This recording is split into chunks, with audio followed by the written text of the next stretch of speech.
You think you know the Underground Railroad, don't you? Secret routes, hidden compartments, brave conductors leading freedom seekers north under cover of darkness. The stories you learned in school, sanitized and simplified, designed to make you feel comfortable with history. But here's what they didn't tell you, what they deliberately left out of those textbooks and classroom discussions, what makes the real story so much more powerful and so much more threatening to the narrative they wanted you to believe. The Underground Railroad's most dangerous weapon wasn't secrecy, it wasn't the North Star, it wasn't even Harriet Tubman's legendary 19 trips into slave territory. It was something far more revolutionary, far more terrifying to the slaveholding South, something that transformed desperate flight into organized resistance and turned escaped slaves into an army of liberation. That weapon was literacy, and the network of black teachers, preachers, and freedom fighters who weaponized the written word to dismantle slavery from within. Picture this, it's 1850, Charleston, South Carolina, and in the basement of a modest home on the edge of the city, 23 people are crammed into a space meant for storing sweet potatoes and preserving vegetables. They range in age from 7 to 64, field hands and house servants, men and women whose bodies bear the scars of systematic brutality, whose very presence in this room is punishable by death. They're not planning an escape, not tonight at least. They're doing something the slaveholding class feared more than armed rebellion, more than insurrection, more than mass flight to the north. They're learning to read. The teacher is a free black woman named Margaret Douglas, and she knows that every moment she spends in this basement brings her closer to arrest, closer to the whipping post, closer to being sold south herself despite her free status. South Carolina's law is crystal clear. Teaching an enslaved person to read carries a penalty of 100 lashes and 6 months in prison for a white offender, and for a black person, free or enslaved, the punishment is even more severe, often including sale into slavery or death. But Margaret understands something that the architects of that law understood too, something that made literacy the most dangerous weapon in the arsenal of freedom. An enslaved person who could read could forge travel passes, could access abolitionist newspapers, could communicate across vast distances, could read the Bible and discover that nowhere in its pages did God ordain black servitude, could understand the laws that bound them and find the loopholes within those laws, could write their own story instead of having it written for them. This is the story they don't want you to know, the story of how the Underground Railroad operated not just as a route to freedom but as an educational insurgency, how literacy became the ammunition in a war that was being fought in basements and backrooms, in churches and night schools, how black Americans weaponized knowledge itself to dismantle the institution designed to keep them in perpetual bondage. Let's be absolutely clear about something. The slaveholding South didn't ban literacy among enslaved people because they were cruel, they banned it because they were terrified. They understood, with a clarity that pierces through centuries, that literacy was liberation, that reading was revolution, that the alphabet was more dangerous than any weapon forged in steel. After Nat Turner's rebellion in 1831, when Turner's ability to read and interpret the Bible helped him organize the most effective slave uprising in American history, Southern states moved with unprecedented speed to criminalize black literacy. Virginia passed laws making it illegal to teach any black person, enslaved or free, to read or write. North Carolina followed, then South Carolina, Georgia, Alabama, Louisiana. The dominoes fell quickly, each state racing to build legal walls around knowledge itself. The penalties were savage. In some states, white teachers faced fines of $500, an astronomical sum in the 1830s, along with imprisonment and public whipping. Black teachers faced worse. Sail away from their families, brutal public punishment designed to serve as warning, sometimes execution. But here's what makes this story extraordinary. Here's what reveals the true character of African American resistance. They kept teaching anyway. Frederick Douglass, who taught himself to read by trading bread with poor white children for reading lessons, who practiced writing by copying letters from ship timber in the Baltimore shipyard where he labored, understood the power of literacy with perfect clarity. He wrote, "Once you learn to read, you will be forever free. But his actual experience was even more specific, more revolutionary. When Douglass secretly taught other enslaved people to read during his time on a Maryland plantation, using a Sabbath school as cover, the slaveholder who discovered the school didn't just shut it down. He attacked it with a mob of armed white men, wielding clubs and stones, because they understood that Douglass wasn't just teaching people to sound out words, he was teaching them to imagine freedom, to articulate their own humanity, to possess the tools they would need to claim their liberation. Think about the infrastructure this required, the networks of courage this demanded. In cities across the South, free black people risked everything to operate clandestine schools. In Savannah, Georgia, a free black woman named Jane DeVoe ran an illegal school for enslaved children for over 30 years, teaching hundreds of students to read and write, moving her school from location to location, always one step ahead of the authorities who knew she existed but could never quite catch her. In Natchez, Mississippi, a group of enslaved domestic workers organized a secret night school that operated for 6 years, with students sneaking away from their quarters after the enslaved quarters went dark, risking the lash and worse for the chance to learn their letters. These weren't isolated incidents. They were part of a coordinated campaign, an educational insurgency that stretched from Maryland to Louisiana, from Virginia to Texas. And here's the crucial connection they don't make in your history classes. These literacy networks were integrated directly into the Underground Railroad. They were the Underground Railroad's secret engine, the thing that made mass escape possible. Because think about the practical reality of fleeing slavery. You needed to know where you were going, you needed to be able to read signposts and wanted posters, you needed to understand the legal landscape of free states versus slave states, you needed to forge documents that could pass inspection, you needed to read the newspapers that would tell you which routes were being watched and which conductors had been captured. Illiterate freedom seekers could make the journey, and thousands did, but literacy multiplied the chances of success exponentially. This is where Harriet Tubman's story becomes even more remarkable than the legend suggests. Tubman was illiterate.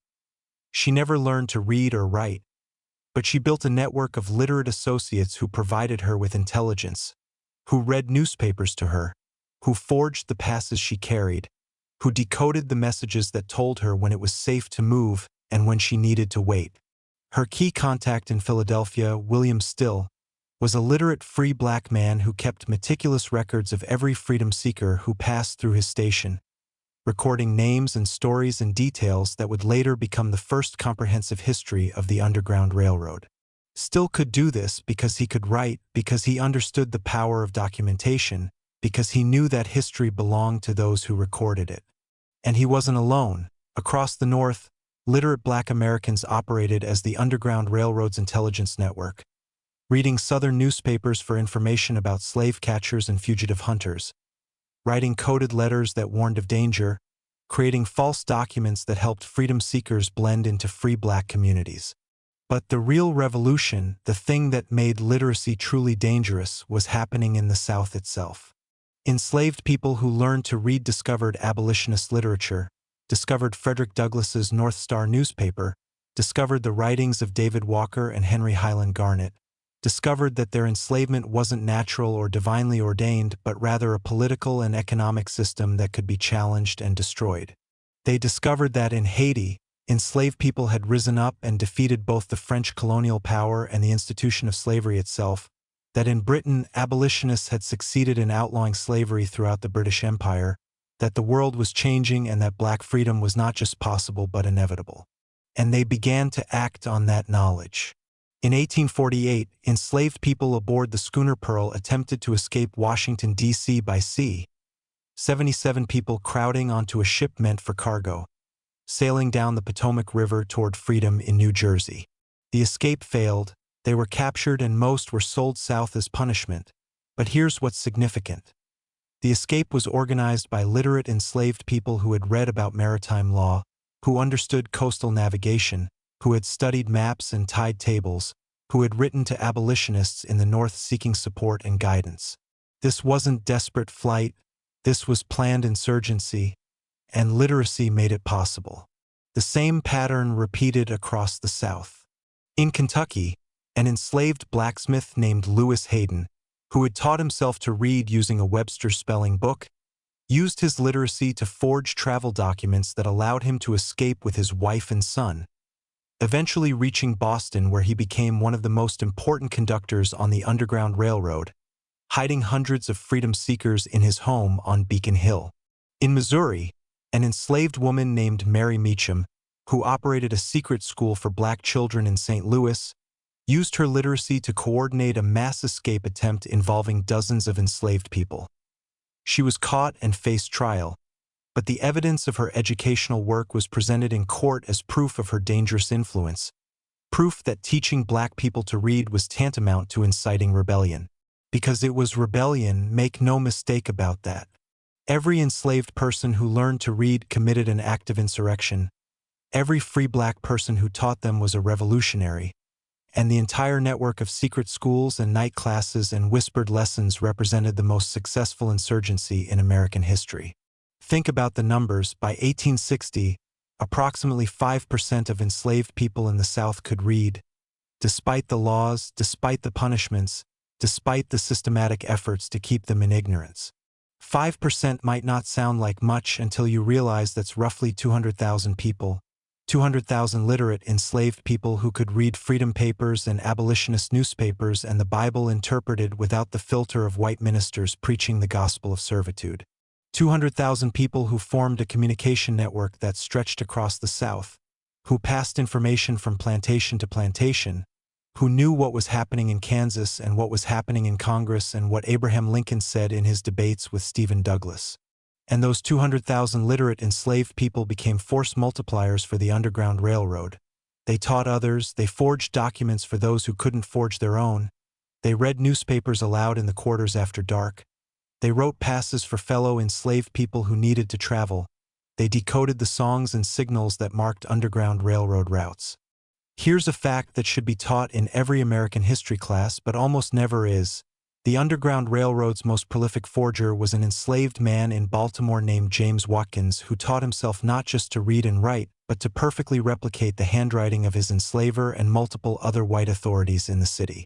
Watkins forged travel documents for hundreds of freedom seekers over a period of 8 years, creating passes so authentic that they fooled slave patrols, customs officials, and suspicious white citizens. He was never caught, eventually purchasing his own freedom and moving to England, where he published his memoirs, including detailed descriptions of his forgery techniques. But Watkins wasn't unique. Across the South, enslaved people with literacy skills became underground document specialists, creating the papers that made freedom possible. And think about what this required: not just the ability to read and write, but knowledge of legal language, understanding of bureaucratic procedures, familiarity with the signatures and seals that made documents official. These were people who had been systematically denied education, who faced death for possessing a book, who had to hide their knowledge even from other enslaved people who might inform to gain favor with enslavers, yet they mastered not just basic literacy but advanced forgery, legal writing, and bureaucratic navigation. The literacy networks operated with sophisticated security measures that would impress modern resistance movements. Teachers used code words, students were lambs, lessons were sermons, primers were hymnals. Learning to write was practicing signatures for church records. Schools moved locations frequently, operating in different homes on different nights, using rotating schedules that made them hard to track. Students were carefully vetted, often requiring recommendations from trusted community members before being admitted to classes. And the curriculum itself was revolutionary. Yes, students learned to read and write, but they also learned history, they learned geography, they learned about abolitionism and about free black communities in the North. They learned that they were part of a larger struggle for freedom that connected them to black people across the Atlantic world. This was education as liberation theology, learning as revolutionary praxis. Let me tell you about one teacher whose story deserves to be as famous as Harriet Tubman's, John Chavis, a free black man in North Carolina who operated an illegal school for enslaved people in the early 1800s, decades before most literacy laws were passed.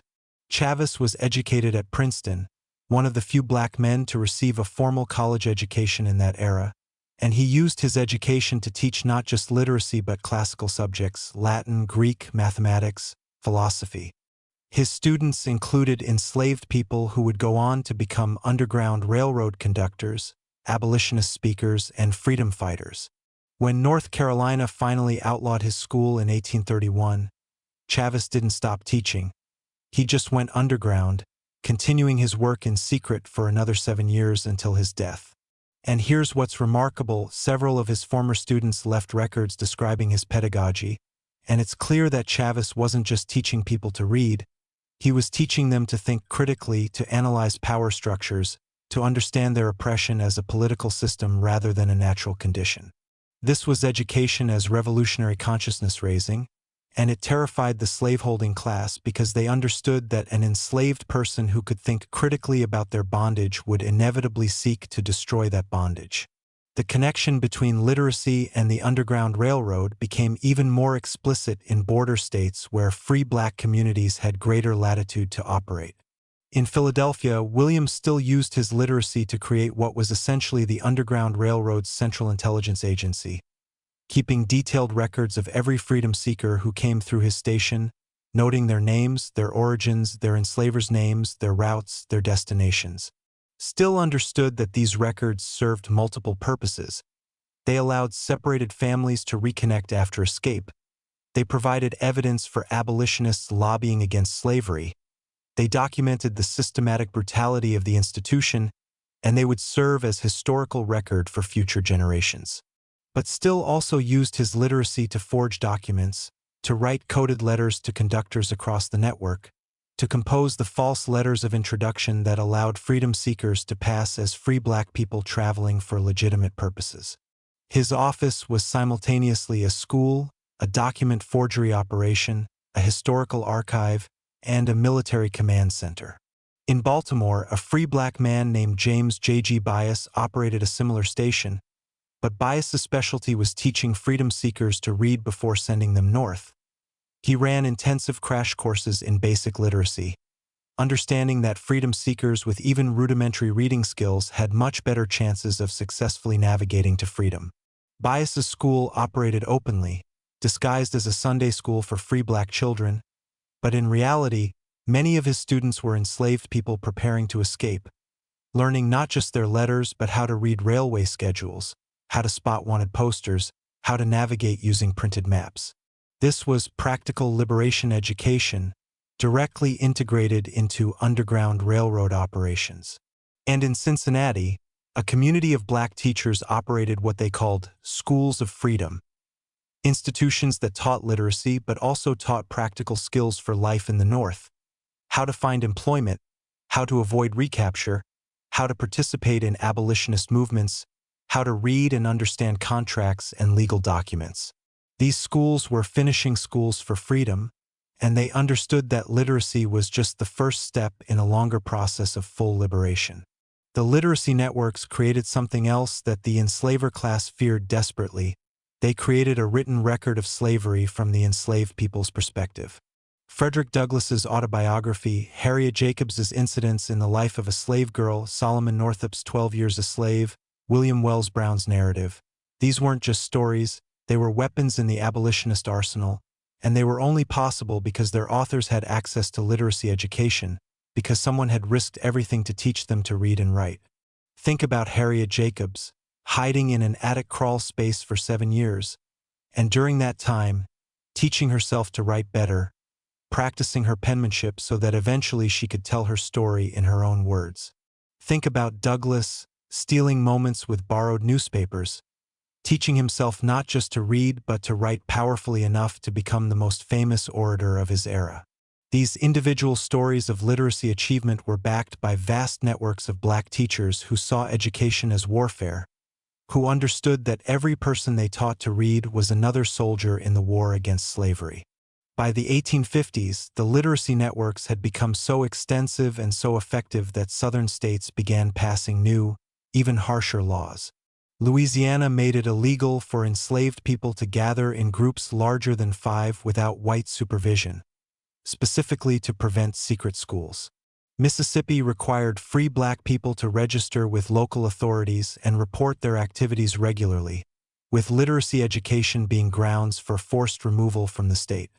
Georgia made it illegal to sell writing implements to enslaved people, trying to cut off access to the tools of literacy. But these laws just pushed the networks deeper underground, made them more sophisticated, made them more determined. The literacy insurgency adapted, using charcoal instead of ink, writing on wooden boards that could be quickly erased, memorizing lessons when books weren't available, developing oral traditions that preserved written knowledge across generations. And here's something that should blow your mind: by the late 1850s, there's evidence that some Underground Railroad conductors were using printed codes, actual written cipher systems that allowed them to communicate about escape plans in letters that looked innocuous but contained encrypted information about routes, timing, and dangers. This required not just literacy but advanced literacy, understanding of cryptography and code-making, the kind of sophisticated written communication that slaveholders insisted enslaved people were incapable of mastering. The existence of these codes, preserved in archives and decoded by historians over the past 50 years, proves that the literacy networks had achieved something extraordinary. They had created an enslaved intelligentsia, a community of black intellectuals operating within the institution designed to crush their humanity. When the Civil War began in 1861, these literacy networks became crucial infrastructure for Union victory. Enslaved people who could read brought military intelligence to Union lines, information about Confederate troop movements and supply routes that they had gleaned from carelessly discarded newspapers and overheard conversations. Free black people who had been educated in secret schools became teachers for the newly freed, operating schools throughout occupied Southern territory, teaching thousands of formerly enslaved people to read and write. The literacy skills that had been developed in secret at great risk became the foundation for black political participation during Reconstruction. Formerly enslaved people who could read and write became voters, became office holders, became newspaper editors and political organizers. And all of this extraordinary achievement, all of this revolutionary transformation, can be traced back to those secret schools, those basement classrooms, those whispered lessons by candlelight. This is the story they don't tell you in school, the story of education as warfare, of literacy as liberation, of black teachers and students who risked everything to claim the power of the written word. The Underground Railroad wasn't just a route to freedom. It was an educational insurgency, a systematic campaign to weaponize knowledge against the institution of slavery. And its most dangerous weapon wasn't secrecy or courage or even the remarkable bravery of conductors like Harriet Tubman. Its most dangerous weapon was the alphabet itself, the simple, revolutionary act of teaching black people to read and write, the unstoppable force of literacy spreading through enslaved communities despite every law, every punishment, every brutal attempt to keep black Americans in ignorance. So when you think about the Underground Railroad, think about Margaret Douglas in that Charleston basement. Think about John Chavis teaching Greek to enslaved people in North Carolina. Think about James Watkins perfecting his forgery techniques in Baltimore. Think about the thousands of black teachers whose names we'll never know, who taught in secret and died without recognition, but whose work made freedom possible for hundreds of thousands of people.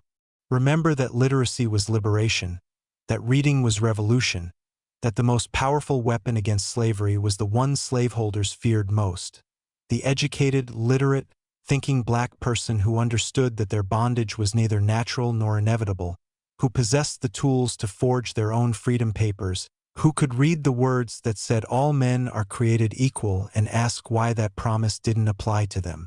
This is the history that deserves to be remembered, to be taught, to be celebrated, not as a footnote to the Underground Railroad story, but as its central truth. Share this story, tell the story, make sure the story survives, because the literacy insurgency that destroyed slavery from within is one of the most remarkable resistance movements in human history, and it belongs to black Americans who understood that education was power, that knowledge was freedom, that learning to read was the first step on the path to liberation.